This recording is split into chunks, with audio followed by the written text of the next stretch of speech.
성경을 자세히 보면 저와 여러분처럼 특별하게 여겨지지 않는 사람인데 매우 특별한 인생을 산 그런 사람들을 만나게 됩니다.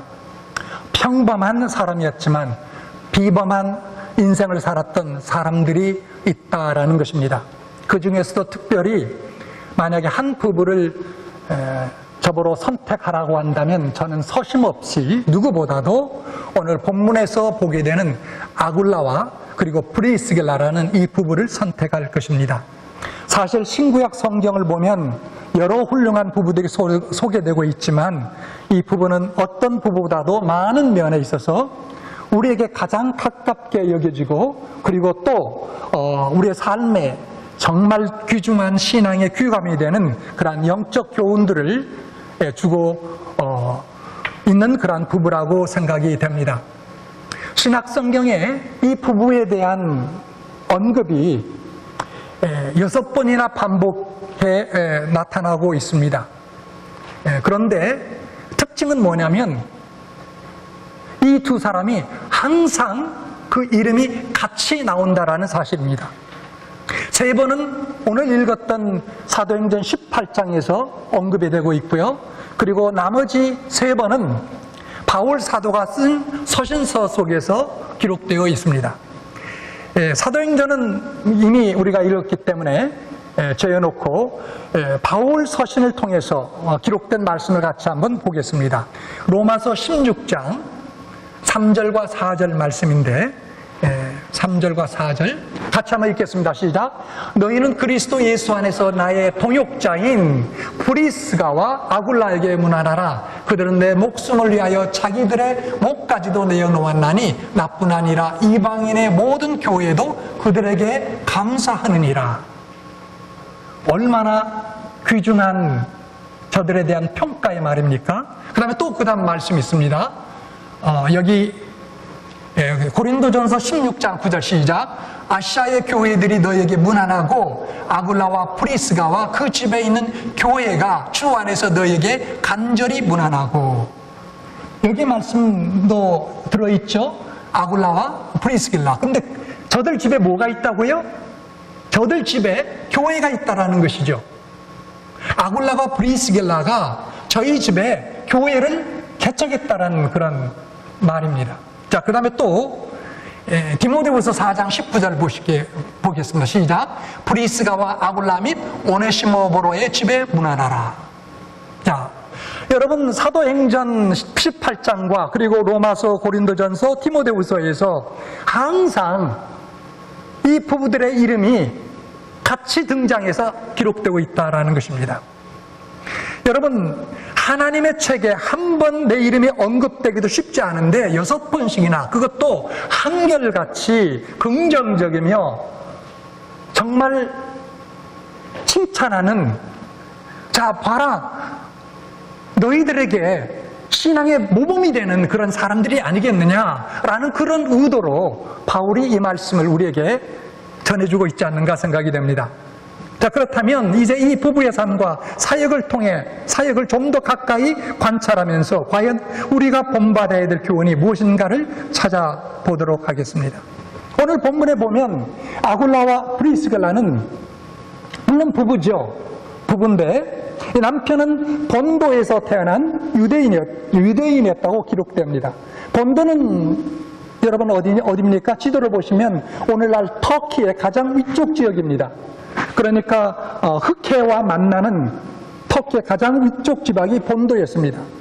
자, 여기서 태어난 유대인이었고요. 그리고 브리스길라는 이방 여인이었습니다. 아마 헬라인 여인이었던 것 같습니다. 그래서 이들이 결혼하여서 살았는데 어디서 살았느냐? 소아시아 지역, 다시 말해서 오늘날 터키 지역에서 사는 것이 아니고 어찌된 영문인지 로마 제국의 수도였던 로마에 와 살게 되었습니다. 그런데 저들에게 시련과 고난이 찾아왔습니다. 당시에 로마 제국의 황제가 모든 유대인들에게 로마 도시를 떠나라는 수반 명령을 내리게 되었습니다. 유대인들은 황제 숭배를 거부하고 로마 황제 숭배를 거부하고 시시탐탐 반환을 획책하는 그런 무리들로 보았기 때문에 유대인들은 결국 로마를 떠날 수밖에 없었습니다. 그래서 이 부부도 로마를 떠나야 되는 그런 상황에 빠지게 된 것입니다. 결국 로마를 떠나서 저들은 어디로 갔습니까? 오늘날 그리스라고 우리가 볼 수 있는 그 지역인데, 그리스의 제일 남부 지역 고린도라는 도시에 정착하게 됐습니다. 거기에 도착했을 때 그들의 인생의 극적인 변화를 일으키는 만남을 갖게 됩니다. 거기에 와 있던 자비랑 선교사인 바로 사도 바울을 만나게 된 것입니다. 그런데 사도 바울을 만나서 보니까 딱 통하는 것이 있었습니다. 1차로 통하는 것이 뭐였냐면 직업이 같았습니다. 이 하는 일이 같았습니다. 사도 바울이 자비랑 선교사였죠. 뭘 했습니까? 천막을 만들어서 팔아서 그걸 생활 자금으로 쓰고 그다음에 선교 자금으로 쓰는 그와 같은 선교사였습니다. 이 부부도 마찬가지였습니다. 천막을 만들어서 파는 그러한 비즈니스를 하던 사람들이었습니다. 근데 그것뿐만 아니라 저들은 하나님 안에서, 그리스도 안에서 서로 성령 가운데 통하는 바가 있었던 것 같습니다. 그래서 같이 일을 하게 됐습니다. 동업을 하게 됐습니다. 그런데 동업뿐만 아니라 성경을 보면 같이 살았다라고 되어 있습니다. 동거했다라는 것이죠. 자, 그런 가운데 바울은 선교사이기 때문에 안식일마다, 다시 말하면 오늘날로 치면 토요일이죠. 토요일마다 유대인들이 모이는, 그리고 헬라인들이 모이는 유대인들의 회당에 가서 말씀을 전하게 되었습니다. 자, 그런 상황 속에 있었기 때문에 아마 이 아굴라와 브리기슬라 이 부부도 자연스럽게 사도 바울을 따라가서 회당에 참여하고 그리고 바울을 통해서 교육을, 가르침을 받게 되었던 것 같습니다.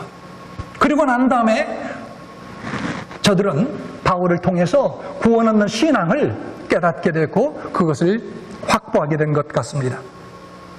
이것이 저들이 이 부부가 바울을 만나서 사역하게 된 그러한 배경이라고 볼 수 있습니다. 자, 그렇다면 이 말씀을 통해서 우리가 무엇을 배울 수 있겠는가? 크게 보면 저는 세 가지 것을 우리가 저들의 삶을 통해서 배울 수 있다고 생각이 됩니다. 첫째, 중요한 것은 인생의 의미는 참된 만남에 있다라는 사실입니다. 여러분, 말씀을 계속 들으려는데 한 가지 부탁드리겠습니다. 나는 부부가 아니고 싱글인데 나는 이 말씀에 해당 사항이 없겠구나. 그렇게 생각하실는지 모르겠는데 그렇지 않습니다.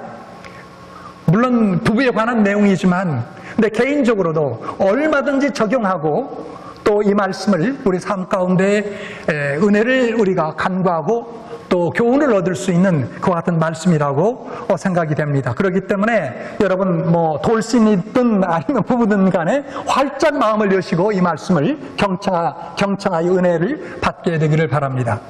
좀 전에 말씀드린 대로 이 부부를 통해서 우리가 얻게 되는 가장 중요한 교훈은, 영적 진리는 인생의 만남은 참된 의미 있다는 것입니다. 그리고 그 만남은 우리의 인생을 이루어갈 뿐만 아니라 역사를 만들어갑니다. 사실 우리의 인생은 부모로부터 시작하여 수많은 사람들과의 만남에서 시작해서 그 만남의 끝을 통하여 종결이 되게 됩니다. 태어나면서부터 부모 그리고 형제간을 만나죠. 그리고 내 인생이 끝날 때 그 모든 만남들도 이제 끝나게 됩니다. 그런데 여러분, 태어나면서부터 이 세상을 떠날 때까지 수많은 만남 속에 우리가 살아가는데 그 만남에는 행복한 만남이 있고 불행한 만남이 있다는 사실입니다. 그런가 하면 아주 보람된 만남이 있고 그리고 전혀 보람이 없는 만남이 있습니다. 또 깊은 만남이 있는가 하면 한두 번 만나고 끝나는 그런 만남들도 우리들의 삶 속에는 있습니다. 여러분 보십시오. 베드로와 예수님의 만남은 정말로 행복한 만남이었습니다. 예수님을 만남으로 한낱 어부 출신이었던 이 베드로는 2000년이 넘도록 가장 존경받는 사도 가운데 한 사도가 되었습니다. 인생의 역전이 베드로의 예수 그리스도의 만남을 통해서 이루어지게 된 것입니다. 히랍의 철인 중에 가장 손꼽히는 철학자라면 이구동성 소크라테스를 들 것입니다. 소크라테스와 그의 제자였던 플라톤과의 만남 또한 아름다운 만남이었습니다. 이 두 사람의 만남은 서로에게 아주 행복한 만남으로 역사에 기록되고 있습니다. 그 이유는 무엇일까요? 그 이유는 소크라테스는 가르침은 너무나 좋았는데 저의 가르침을 한 번도 그는 펜으로 기록으로 남겨놓은 것이 없습니다. 대신에 그의 제자였던 플라톤이 스승이었던 소크라테스의 모든 가르침을 책으로서 남겨놓았습니다. 소크라테스가 소크라테스가 될 수 있었던 것은 바로 전부 그 제자 플라톤 때문입니다. 그리고 제자 플라톤이 그렇게 유명해진 것은 스승인 소크라테스를 잘 만났기 때문입니다. 참으로 이 두 사람은 복된 만남을 이루게 되었습니다. 여러분, 오늘 본문에서 만나게 되는 이 부부 아굴라와 프리스길라 그리고 사도 바울과의 만남도 너무나 복되고 그리고 아름다운 만남이었습니다. 세상적으로 보면 별로 내놓고도 없는 평범한 이 부부가 함께 신약 성경에 6번씩이나 언급됐던 것은 바로 사도 바울과의 만남이 기뻤고 행복했고 그리고 아름다운 만남을 가졌기 때문이라고 생각됩니다. 사랑하는 여러분, 실제적으로 우리의 만남은 우리가 생각하는 것보다도 훨씬 더 중요합니다. 여러분들이 살아오시면서 또 앞으로 살아가면서 여러 종류의 사람들을 만나시겠지만 그 만남들은 여러분들이 생각하는 것보다도 비교할 수 없이 중요하고 그리고 가치 있는 소중한 역할을 하게 된다는 것입니다. 루스티 메르쿠스라는 분은 이렇게 인생의 만남에 대해서 말씀해 놓았습니다. 인생에는 가끔 신비한 만남이 찾아와서 우리를 인정해주고 우리가 어떤 사람이 될 수 있는가를 일깨워준다.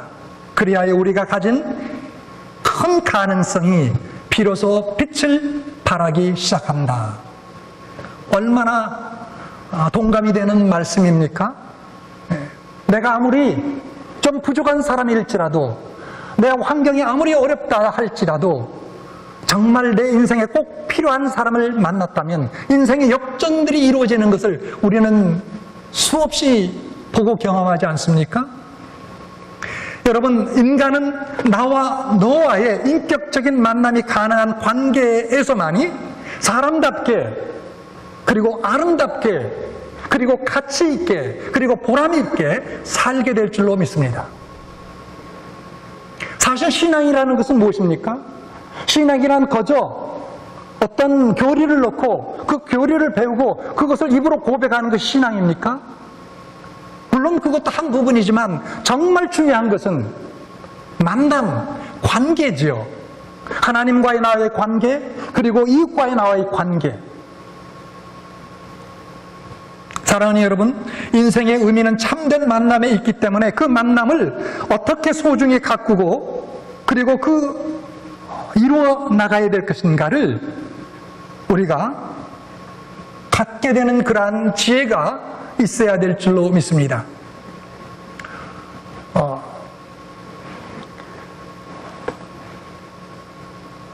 우리 그 만남을 생각할 때 저는 크게 요즘에 보면 저 자신도 느끼는 건데 그 두 가지 장애가 있는 것 같아요. 하나는 우리의 너무나 바쁜 일상입니다. 너무나 바빠요. 뭐 그건 우리가 다 인정하는 바죠. 과거보다 우리의 삶이 훨씬 더 바빠지고 있습니다. 옛날 같으면 가정의 주부들은 그저 가정에서 아이들 돌보고 주부로서 역할만 하는 것으로도 충분히 중류의 그 삶을 살았어요. 중류 사회의 삶을 살았다 이 말이죠. 그런데 오늘은 결코 그렇지 않습니다. 두 부부가 뛰어야, 그것도 열심히 뛰어야 겨우 중류 미들 클래스에 들어갈 수 있을 정도로 그렇게 바빠진 우리가 세상 속에 살고 있지 않습니까? 자, 그것이 이유라면 또 하나의 이유는 내가 개인적으로 갖고 있던 실용주의적 이기심이 아닌가 생각이 됩니다. 실용주의적 이기심. 뭐냐면, 내게 별 유익이 될 것 같지 않으면 괜히 왜 그 사람을 또 만날 필요가 있는가라는 이런 생각입니다. 특별히 프로젝트 오리엔티드 된 그 people, 프로젝트 오리엔티드 people. 다시 말하면 인간성에는 크게 보면 두 종류의 사람이 있다고 하지 않습니까? people oriented, 그 다음에 project oriented. 무슨 말이냐면 사람 지향적인 그런 성격의 사람, 아니면 일 지향적인 성격의 사람, 이 다르죠. 저 같은 경우를 보면 저는 명백하게 people oriented 된 것보다도 project oriented 된 그런 사람임을 저는 알게 됩니다. 참 목사로서는 적합하지 않은 것이죠. 아마 여러분들이 느끼셨을 것입니다. 근데 목사니까 할 수 없이 여러분 만나야죠. 모임 속에 가고 만나야죠. 더 힘써 만나야 되죠. 근데 원래 프로젝트 오리엔티드 되다 보니 그게 잘 안 되는 거예요. 그래서 내 자신을 칩니다. 내 자신을 치게 되는 거죠. 특별히 사람 만나는 걸 좋아하는 분 같으면은 이 말씀은 요 부분은 크게 문제가 되지 않겠지만, 만약에 저처럼 프로젝트 오리엔티드 되는 분이라면 여러분 어떻게 해야 됩니까? 우리 자신을 꺾어야 되죠. 우리의 잘못된 그런 사람의 만남이 너무나 중요한데 그런 잘못된 어떤 성격이 있다면 그것을 우리가 주님 앞에서 꺼내야 되죠. 그래서 여러분, 우리의 만남을 위해서 우리는 때때로 불편과 손해를 감내하는 그런 마음이 있어야 됩니다. 비록 내가 불편하고 손해를 보더라도 그 어떤 사람과의 만남을 소중히 하며 그 만남 속에서 서로 성장하겠다. 그 만남을 통해서 내가 주님의 뜻을 이루어야 되겠다. 라는 그러한 마음들을 우리가 갖고 신앙생활을 해야 된다라는 그런 말씀입니다. 여러분이 어디를 가시든지 참되고 복된 만남을 갖게 되기를 축원합니다. 아니, 그런 축복된 만남을 창조하는 그런 여러분들이 될 수 있기를 바랍니다. 그것이 바로 아굴라와 브리스길라의 삶의 하나의 그를 통해서 우리가 얻게 되는 중요한 교훈입니다. 자, 두 번째로는 저들은 또한 말씀에 헌신하였습니다. 하나님의 말씀에 헌신하였던 부부였습니다. 두 가지 면에서 헌신했습니다. 저희들은 배우는 데 헌신했고, 그리고 배웠던 말씀을 나누는 일에 헌신하였던 부부였습니다. 여기 읽었던 말씀을 보면, 사도행전 18장에 보면 만났죠. 그래서 바울을 만나서 바울은 아마 같이 동업하고 동거했기 때문에 바울은 수시로 이 부부들에게 말씀을 나눴을 것입니다. 자연스럽게 예수님처럼 동고동락하면서 그 말씀을 나눴을 것입니다. 그뿐만 아니라 이제 토요일날, 안식일날 회당에 가서 가르침을 전할 때 이 부부가 반드시 동행했을 것입니다. 따라갔을 것입니다. 그러다 보면 이 부부는 누구보다도 바울을 통해서 말씀을 집중적으로 학습받게 되었을 것입니다. 그런데 고린도에서 얼마 있지 않다가 바울은 여기 18장 11절에 보면, 11절 보십시오. 사도행전 18장 11절, 1년 6개월을 위하며 그들 가운데서 하나님의 말씀을 가르치니라. 1년 6개월 동안을 동고동락하면서 집중적으로 배웠다라는 것이죠. 자, 그런데 여기 18절의 말씀에 보니까 바울은 더 여러 날 유하다가 형제들을 작별하고 배 타고 수리하러 떠났으에 브리스길라와 아굴라도 함께 하더라라고 되어 있습니다. 자, 고린도에서 최소한 1년 반 동안을 동고동락하면서 같이 살았어요. 그 말씀을 배웠어요. 그리고 이제 바울은 순회 선교사였기 때문에 고린도 지역을 떠나게 됩니다. 그런데 이 부부도 같이 그 자리에, 그 도시를 떠나 함께 했다는 것이죠. 여러분, 이게 쉬운 일이 아닙니다. 왜냐하면 고린도에서 그 다음 지역 에베소는 굉장히 먼 거리거든요. 아마 배 타고 간다면 글쎄요, 얼마나 걸리는지 추측이 불가능합니다만은 육지로 돌아간다 같으면 여기에서 플로리다 저 마이애미를 가는 그런 지역, 그 정도로 먼 지역입니다. 그런데 그 거리를 같이 또 따라갔다는 것이죠. 왜 갔을까요? 왜 갔을까요? 여러 가지 이유 있겠지만 그래도 좀 더 배워야 되겠다라는 어떤 그러한 강한 그러한 욕구 때문에 같이 동행하지 않았는가 생각이 됩니다. 여러분, 우리는 태어나서 최소한 의무교육은 다 받았죠. 초등학교 6년, 중고등학교 6년, 그리고 어떤 분은 대학교, 그리고 대학원. 최소한 이 세상에 살면서 12년은 공부합니다. 그런데 여러분, 우리가 하나님의 자녀로서 태어나서 하나님의 백성으로 살아가는 가운데 과연 얼마만큼 하나님의 말씀을 우리가 배우고 있습니까? 얼마만큼 우리 자신을 하나님 앞에 드리고 있습니까?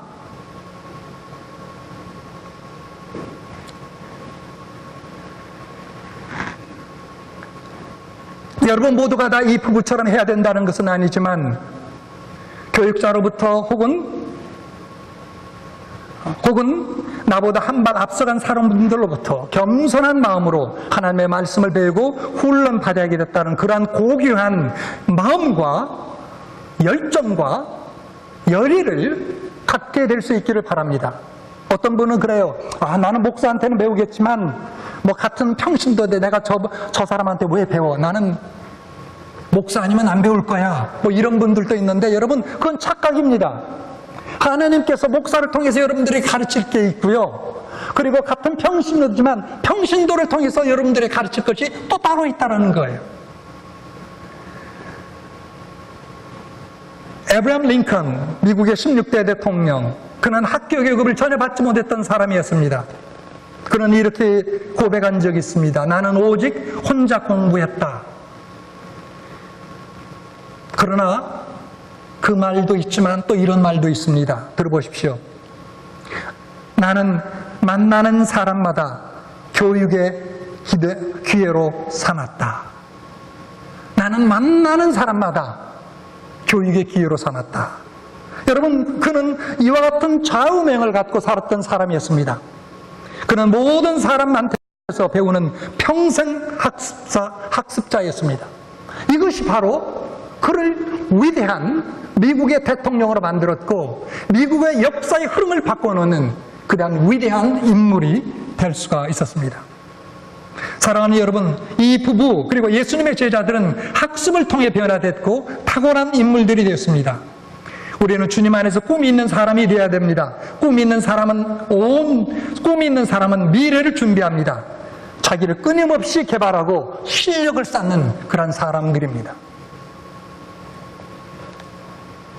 자, 이들 부부는 말씀을 배우는데 헌신했을 뿐만 아니라 그리고 그 배운 말씀을 전하고 나누는데도 또한 헌신했던 사람들입니다. 여기 24절부터 26절에 보면 알렉산드리아 출신의 대학자였던 아볼로를 언급하고 있습니다.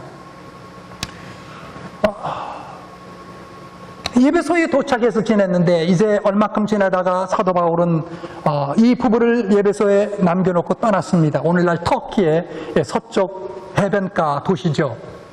항구 도시입니다. 예배소에 남겨놓고 떠났습니다. 그래서 이 부부만 예배소에 남게 됐는데 어느 날 회당에 가보니까 낯선 사람이 와 있었습니다.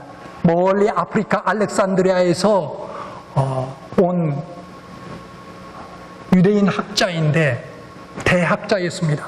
구약에 정통했고요. 그리고 예수에 관해서 많은 것을 알고 있었습니다. 그리고 회당에서 구약의 말씀과 예수에 관해서 열정적으로 말씀을 가르치고 있었습니다. 그런데 이 부부가 회중 속에서 앉아 들어보니까 뭔가 빠진 것이 있었습니다. 성령에 관해서는 잘 모르고 있었습니다. 아마 듣지 못해서 그랬던 것 같습니다. 그래서 오늘 말씀해 보니까 이 부부가 그를 모셔다가 이야기했습니다. 여기 말씀해 보세요. 여기 26절에 보니까 그가 회당에서 담대히 말하기를 시작하거늘 브리스길라와 아굴라가 듣고 데려다가 하나님의 도를 더 자세히 풀어 이르더라. 여러분, 이게 가능한 일이겠습니까? 어떻게 평신도가 대학자 랍비를 에게 하나님의 도를 더 풀어 가르칠 수 있겠습니까? 아무리 대학자일지라도 모르는 것이 있다라는 것이죠. 참 아볼로라는 사람도 위대한 인물임을 우리가 볼 수 있습니다. 평신도인 이 부부한테 가서 마음을 열고 이렇게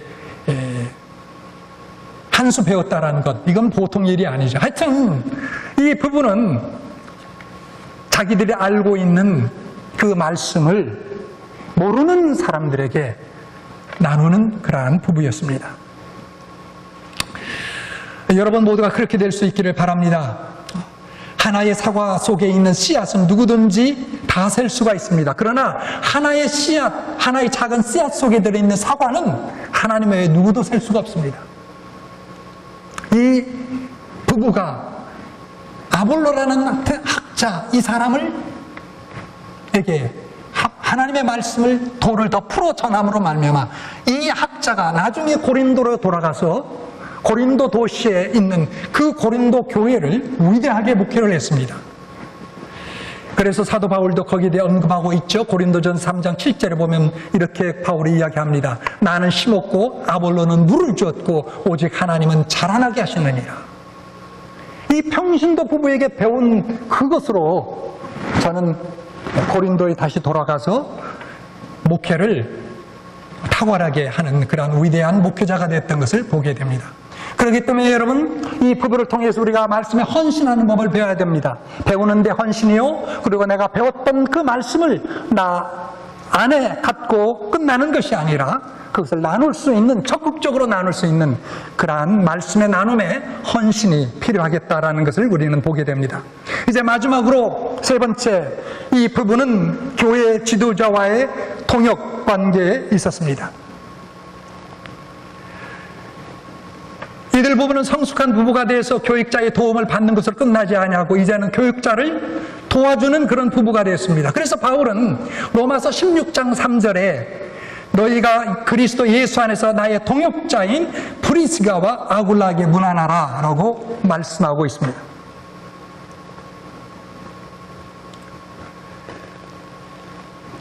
이 부부는 하나님의 섬기는 방법을 구체적으로 알았습니다.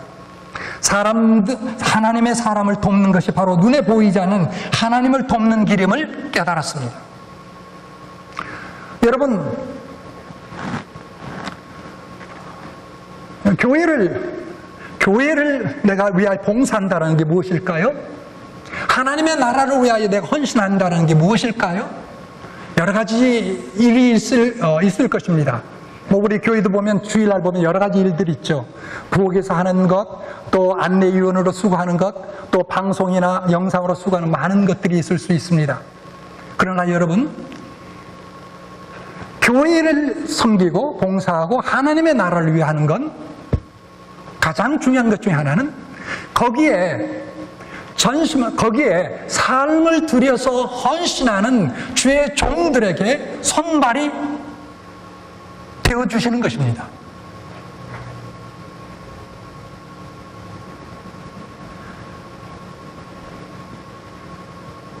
바울은 오늘 조금 더 읽었지만 로마서 16장 4절 말씀에서 이 부부에 관해서 이렇게 말씀합니다.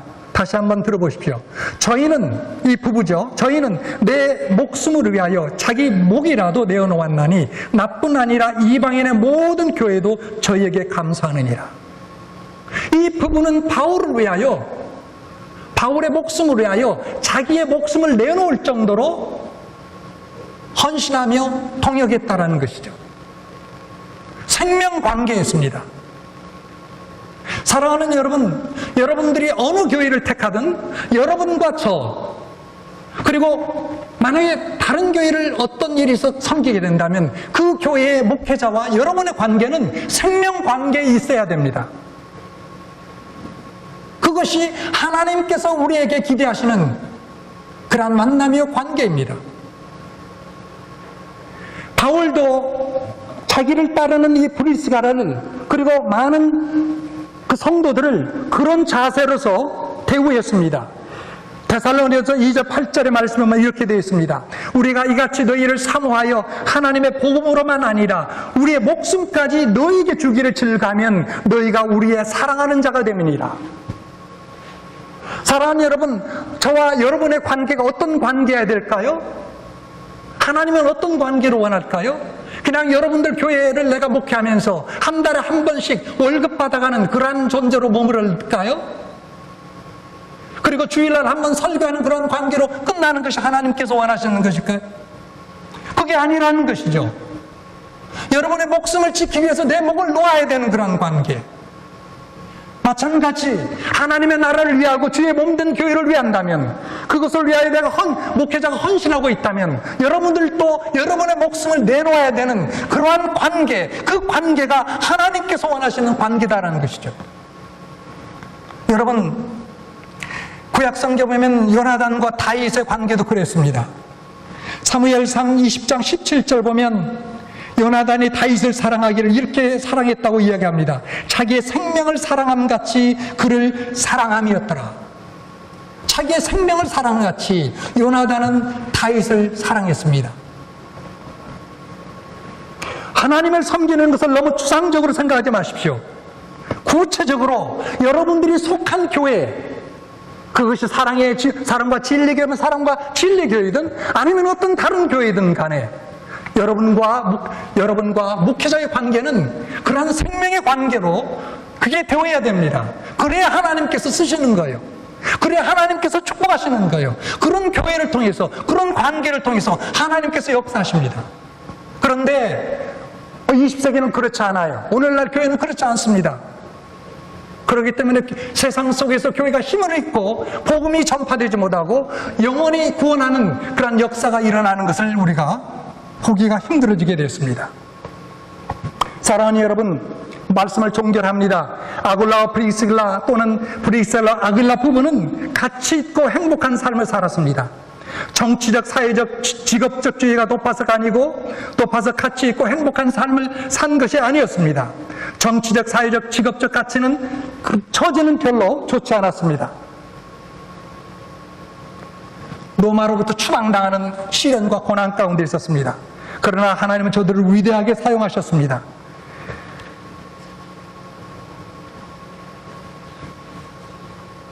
사랑하는 여러분, 신앙생활이란 참 간단한 공식으로 전개됩니다. 어떤 공식이냐면 헌신하는 만큼 성숙하고 성화됩니다. 헌신하는 만큼 하나님께 고귀하게 쓰임을 받습니다. 아무리 좋은 점을 가지고 있어도 헌신이 없다면 전혀 쓸모가 없습니다.